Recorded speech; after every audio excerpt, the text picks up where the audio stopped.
Hello, everyone. My name is Yoav Waxman, and I'm a professor of economics at the World College of Business at Coastal Carolina University.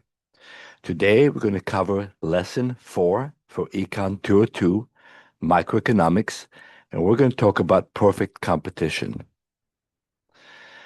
So, to introduce this lesson will examine how perfectly competitive market work. It's also going to explain supply, profit maximization, and the shutdown decision. We're going to examine the connection between the marginal cost and the supply curve. It analyzes short run and long run market adjustment. Short run market adjustment occur when we move towards market equilibrium, or in long-term market adjustment, companies are allowed to enter and exit the market and also adjust their technologies and inputs. It discusses efficiency outcome in competitive industry. And finally, it provides real-world example from agriculture and commodity markets. So at the bottom left, we have a picture of the New York stock market. This is a very efficient stock market in the sense that adjustments are often made within seconds. At the bottom center, we have a picture of corn and some dollar bills. Corn is a subsidized commodity in the United States, and also one works under a very competitive market because corn is very similar no matter who produces it. So there's a fixed price for corn that's well established. The same thing is true of a lot of commodities like oil. At the bottom right, we see a very large oil tanker. And since oil can move around the world with these tankers, and if there's even a slightly higher price somewhere, those tankers will move towards that port to sell for a high price. This is known as arbitrage, and that arbitrage activity helps equalize prices across the globe. So what are the characteristics of a perfectly competitive market? Before we move forward, let's recognize there are four types of market structure that we'll talk about throughout the class. Today, we're going to discuss perfect competition. We're also going to later on talk about monopolistic competition, where firms can differentiate their product. Oligopoly, where 2 to 4 companies control the majority of the market, which is 60% or more by revenue. And a monopoly, which is a market structure where one company controls most of the market. But for now, let's focus on perfect competition. That contain many small buyers and sellers that cannot influence price. Under perfect competition, everyone is a price taker. There are market forces that influence price, but once that price is established, everyone has to accept the market price. Take the example of the stock market. There's a single price at a given point for stocks, and you cannot buy or sell the stocks at any different point besides that price. However, that price can constantly change. So, therefore, we say that it is a perfect competitive market.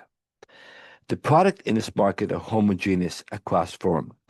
Homogeneous means that they're the same.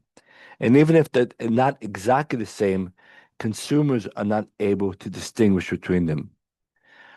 Agriculture provides several examples of perfect competitive markets.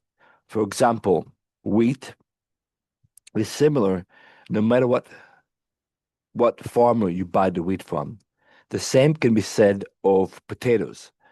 While there are several types of potatoes, like russet or Dutch potato, for a given breed of potatoes, all potatoes are pretty much the same. And the potato growers have to accept the market price for those potatoes and are therefore price takers. Another important piece to perfect competitive market is that information is easily available and transparent. That means that everyone knows the market price, everybody understands the market conditions. With commodities like oil, natural gas, or minerals like potassium, calcium, metals like silver and gold, there is a well-posted market price. That market price could change, but at a given point, both buyers and sellers have to accept that market price, and that information about the market price and the availability of the commodity is widely available. A fourth characteristic is that individual firms face perfectly elastic demand. So what it means is that the firm can sell as little or as much of the product as they want at that given price. The firms are small enough that even if they double or triple the amount of product they sell, they could still continue selling that product for the same price. So if you think of the example of gold, you might have an ounce of gold or 100 ounces or 1,000 ounces, but you still have to accept the market price for gold. Therefore, from your perspective, the demand curve is a horizontal line with a specific price. Finally, firms can freely enter or exit. That means there are very few or no barriers to entries. With agriculture, for instance, you certainly need a farm and land and equipment to enter and exit the market. However, once you have those resources, you can choose what you're going to grow on that land. So entering another market, let's say switching from wheat to barley or cotton, is fairly simple. At the bottom left, we have example of sugar. Refined sugar is a perfect competitive good. It's very similar no matter where you buy it from. It's indistinguishable for consumers. It's produced at a mass. There is a fixed price for this commodity, and therefore it's a perfect competitive market. By contrast, on the bottom right, we have pictures of two different types of coffee. Starbucks Pike coffee sells for about $13, or a similar bag of Kona coffee, which is produced in Hawaii and is considered one of the best quality coffee in the world, is being sold for $325. We could see the enormous difference in price because these sellers were able to distinguish between their product. The same thing is true of wine. There are many, many producers of Pinot Noir or Chardonnay or any given brand of wine, and the prices and quality between them varies tremendously. So not all agricultural markets are perfect competitive. Coffee, wine, and apples are all example of agricultural markets that don't operate under perfect competition.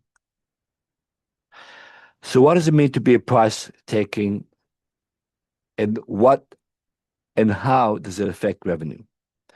Firms accept the market price because they are too small to influence it. That means that the price equals marginal revenue. Marginal revenue is defined as the additional revenue from selling one more unit. If I get $3 for every pound of potatoes that I sell, my marginal revenue is always going to be $3. We'll see at future lessons that not all firms are price takers. And under different market structure, like monopolistic competition, oligopoly, and monopolies, firms can influence the market price by changing their quantity. However, for a price-taking firm, like potato farmers, price equals marginal revenue, which consequently also equal AR or average revenue. Marginal revenue equals the market price for each firm. Firms face a horizontal demand curve for the output. So at the bottom left, we have two graphs side by side. The one on the left is the standard supply and demand curve, with demand curve being downward sloping and supply curve being upward sloping. Where those two curves intersect, you have an equilibrium price. This is the equilibrium price that sales in a perfect competitive market face. And it doesn't matter if they sell a little bit or a lot of that product, they're always going to get that specific price. Therefore, we say that the demand curve in a perfect competitive market is horizontal, or another way to describe it, it's perfectly elastic. If a firm tried to charge anything above that price, nobody's going to buy it because you can buy an identical or homogeneous product for a slightly lower price. And that's going to eliminate all their sale. On the other hand, a company has no incentive to sell below the price at a perfect competitive market because they could sell as much as they want at the market price. So why give up revenue and profit when you could sell at the market price? Perfect information so that firms cannot differentiate goods. So take the example of a farmer's market where there are many sellers selling the same product. These sellers may try to convince buyer that they have a higher quality, but the savvy buyer can go around and find information about how much peaches or oranges cost from each vendor, and they're likely to gravitate towards the vendor that offers a lower price. This creates a downward pressure, forcing all the vendors to offer similar prices since they're selling similar goods. What does it mean for profit maximization? Firms maximize profit where marginal cost equals marginal revenue. This is true for perfect competitive market, but it's actually true for all market structure. This rule is so prevalent that it's often referred to as the gold rule of production. Marginal revenue, MR, equals marginal cost, MC, where marginal cost refers to the additional cost of producing one more unit. Production beyond that point increases cost by more than increases revenue. So if you look at the graph at the bottom right, you see the marginal revenue is a U-shaped or kind of a smiley shaped curve. At some point, as a company produces more and more with limited resource, meaning limited land, limited labor, things are going to get very crowded. And then the marginal cost or the cost to produce an additional unit is going to start going up. At some point, it's going to cross the marginal revenue curve. Now, think about what a firm might do. They can produce above the point where marginal revenue equals marginal cost. And do remember, in the perfect competitive market, the marginal revenue is a perfectly horizontal line because companies are price takers.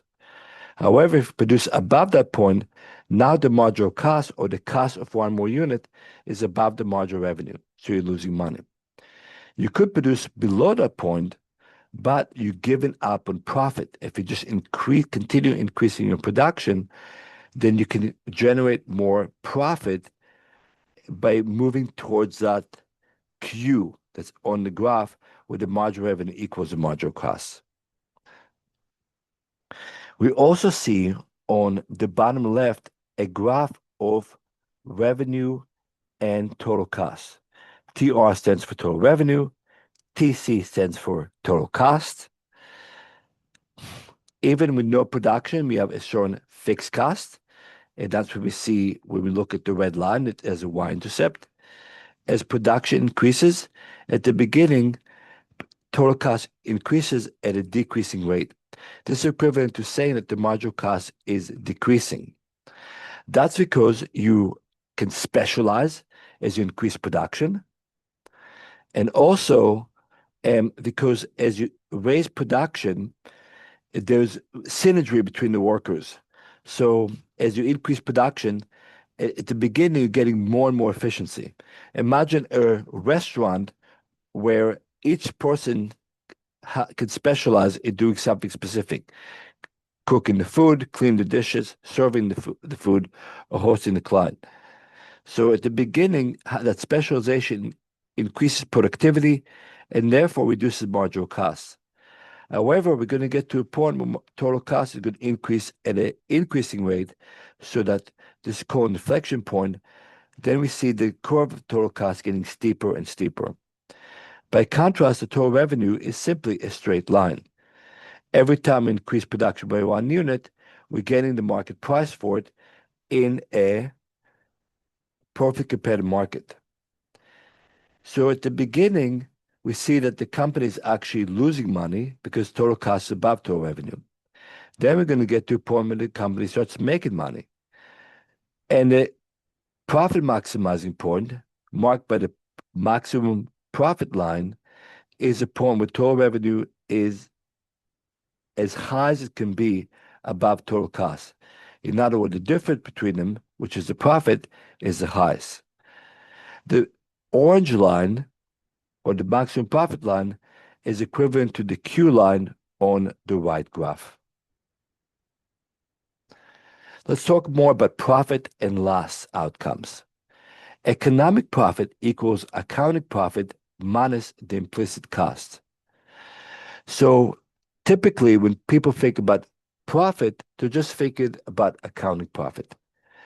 If you ask a farmer how much profit they make, what they'll typically do is calculate the cost that they had, irrigating the field, fertilizers, paying workers, paying for equipment, and so on.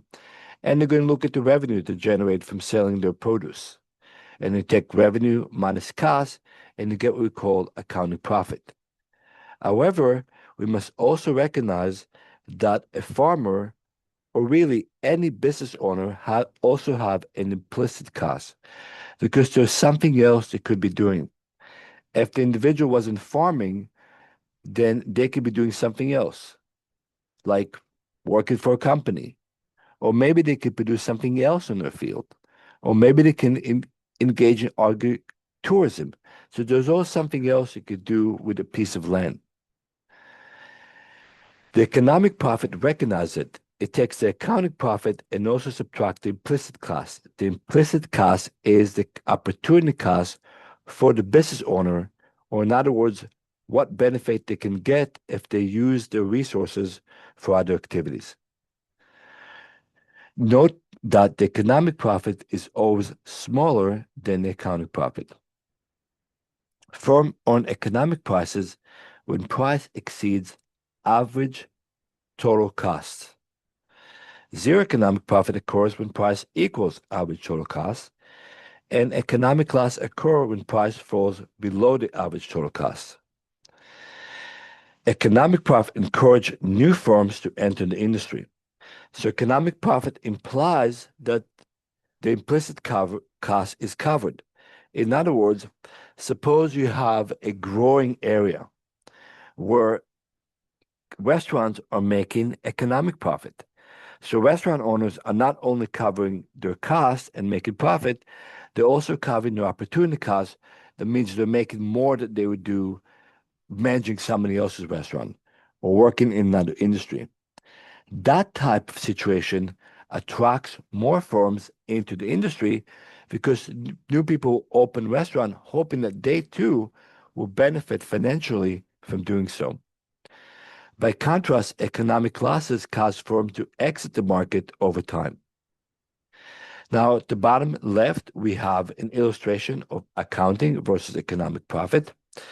You could see that accounting profit is the total revenue minus the accounting costs. But when we look at economic profit, we also have to subtract the implicit cost, which is often referred to as normal profit. In other words, we have to recognize that the owner of the business gave up doing something else that would benefit them, like working in another industry or doing something similar. And that should be accounted for when we look at economic profit. At the bottom right, we have two graphs side by side. Once again, remember that the firm will operate with the marginal revenue, or the gray line, equals marginal cost. In this situation, that point is above average total cost, which means that the owner in this market are making economic profit. They're making more than they would do something else. This, however, attracts more firms into the industry. That will cause the supply to increase or shift to the right, driving the price down. And if you go back to the graph on the right, this will drive price down to a point where at that profit maximizing quantity, margin revenue equals average total cost. So the companies are making enough to cover their implicit costs, but they're not making any more than that. Since there's free exits and entries, market in a perfect competitive industry adjusts fairly quickly to drive out all the economic profit out of the market.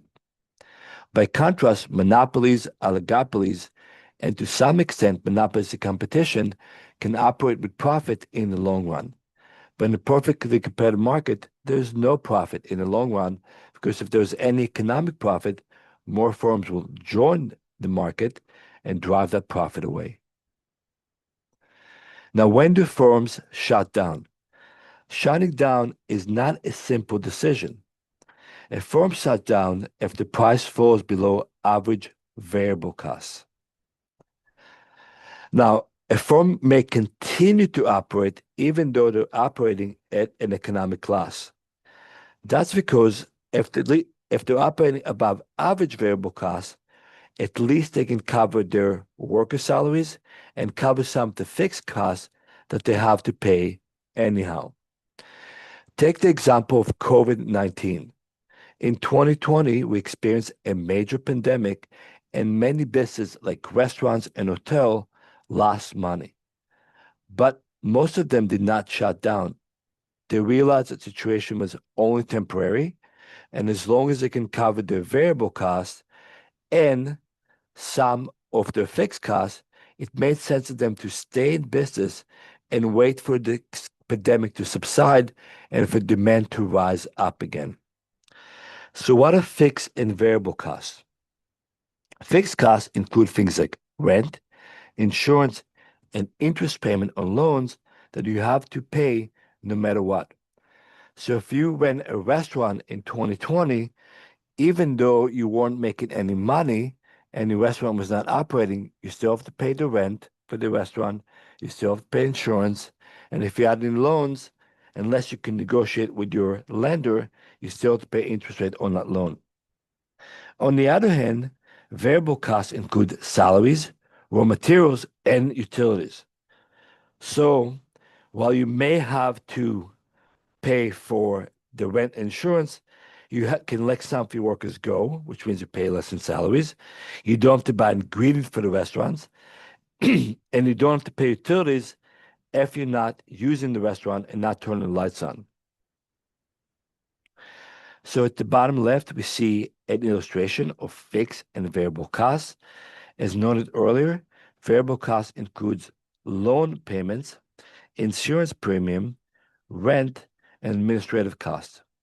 Some of your salaries may be fixed as well. If you have workers on an annual salary as opposed to an hourly salary, their salary might be fixed as well.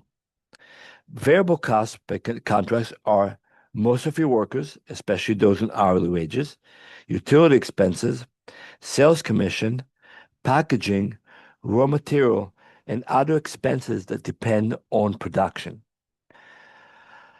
On the bottom right, we see the same graph we saw earlier, but with one more line. As before, we produce where marginal revenue equals marginal cost. Marginal revenue is that pink U-shaped line. Marginal revenue is that straight orange line. Where those two meet, we have our production point. This graph also includes the average total cost and average variable cost. Between average total cost and average variable cost, a firm may decide to continue operating in the hope that demand will climb up or that its competition will leave the market and therefore the price will increase. However, once you reach that point where you can no longer cover your average variable costs and you're not generating any revenue to cover fixed costs, then you must shut down. This is referred to as the shutdown point, and it's a point where the marginal revenue equals the average variable costs. Let's think in more details about changes in the firm output. A rise in the price increases the profit maximizing output. Technological improvement reduce costs and raise supply. So we saw an example earlier where if demand increases, prices will go up. And therefore, as price increases, the point where marginal revenue equals marginal cost is going to rise as well. But let's think about a different situation. In this situation, the marginal revenue doesn't change, but the average total cost is going down because maybe you develop a new technology like robotics, or maybe you train new workers, or maybe you just motivate new workers, and now you're producing at a lower cost per unit. This also will drive up production for each firm and therefore increases overall supply in the market. Higher labor productivity shift average costs downwards, as we can see on the graph at the bottom right. Lower costs enable firms to expand production efficiently, and firms are constantly trying to gain edge in the market by reducing their costs. Remember, in a perfectly competitive market, you cannot compete with prices. You have to accept the market price as you are a price taker. For example, a corn farmer has to accept the price per bushel for corn. However, they may find ways to reduce their costs by improving their workers' training, by having workers work overtime, by finding better fertilizers or better technology like a better irrigation system to have a lower cost per acre of corn. That being said, since the market is competitive, it's very likely that once you find a way to reduce your costs, the competition will also find ways to reduce their costs as well, and the competitive advantage might disappear. So let's think about the short run market supply. The short run market supply equals the sum of all the firm's marginal cost curve above average variable costs. To see this, let's go back a couple of slides. Here we have on the bottom right the marginal cost curve. As long as we're above average variable cost, we're going to produce. As the marginal revenue increases, our production will go up, up, up. So the right side of the marginal cost curve really represents the supply curve, or how much producer will produce for a given price in a competitive market. Let's say we have two producers in this market, Robert and Gregory. Both of them have an upward sloping supply curve. To find the market supply curve, we add the two supply curve. For example, at a price of $20, Robert will supply 3 units, Gregory will supply 4 units, and together they supply 7 units. We could do the same thing for every price and derive the marginal, using the marginal cost, the market supply curve. Now, supply increase when the price increase since firm raise output. So if the price goes from $20 to $25, Robert is going to increase his output, Gregory is going to increase his output, and therefore we're going to see a high quantity supplied in the market. Short run equilibrium adjusts quickly to demand changes. With prices rise when demand jumps before firms can fully adjust. So if there is a rise in demand, we're going to see each of the producers increase their quantity supplied, and for a short period of time, they can make profit until more firms join the market and all the profit will dissipate away. Notice as you look at the graph at the bottom that the market supply curve is always more elastic or more horizontal than the individual demand supply curve. So if you imagine a market with 3, 4, 10, 100 different producers, therefore the market supply would be far more horizontal than the individual supply curve, and supply would be also rather elastic. What are the long-term adjustments that firms can make? In the long run, firms can enter the market for profits and exit when losses occur. So while in the short run, If demand goes up, firms could potentially make profit very quickly since there's free entry in perfect competition. More farmers will enter the market, or more suppliers will enter the market, and that profit will dissipate away as supply increases. Firms adjust all input to maximize long-run average costs. So the other adjustment we see in the long run is if we produce more, we might be able to use different technology. Think of the farmer. A small farm might do most things by hand, but a large farm may use tractors, and a larger farm still may use automated irrigation system and automate a lot of their production. So there are two things that happen in the long run. One, firms can enter and exit the market, and two, firms can adjust their technology. Supply becomes more elastic in the long run because firms have more ways to adjust. Industries fully adapt to demand changes through entry. So let's look at the graph at the bottom right. On the bottom right, we have a downward sloping demand curve and two supply curves. We see that in the long run, supply can change. For example, when there's a loss in the market, so firms are losing money, supply will shift or to the left or decrease. This will increase the marginal revenue, allowing firms to produce more. So it will change the zero economic profit point. Changes to the market supply and demand are therefore going to affect individual firms' decisions. What does a long run supply curve look like? Well, there are three possibilities. Constant cost industries have a flat long run supply curve. Think of a company like a developer of houses. If they can double the number of workers and double the raw material, they can produce twice as many houses for about the same cost per house. However, many industries have economies of scale. As they produce more, they can produce each product for a lower average total cost. So think of the example of car manufacturing. It takes an enormous amount of money to produce 10 cars. However, if you produce 10,000 or 10 million cars, you can use robotics, you can use an assembly line. Each worker can become highly specialized, and therefore the cost per car would be lower. In that case, we see that manufacturing, utilities, and retail business usually have economies of scale, which means that they can produce at a lower cost as they increase their production.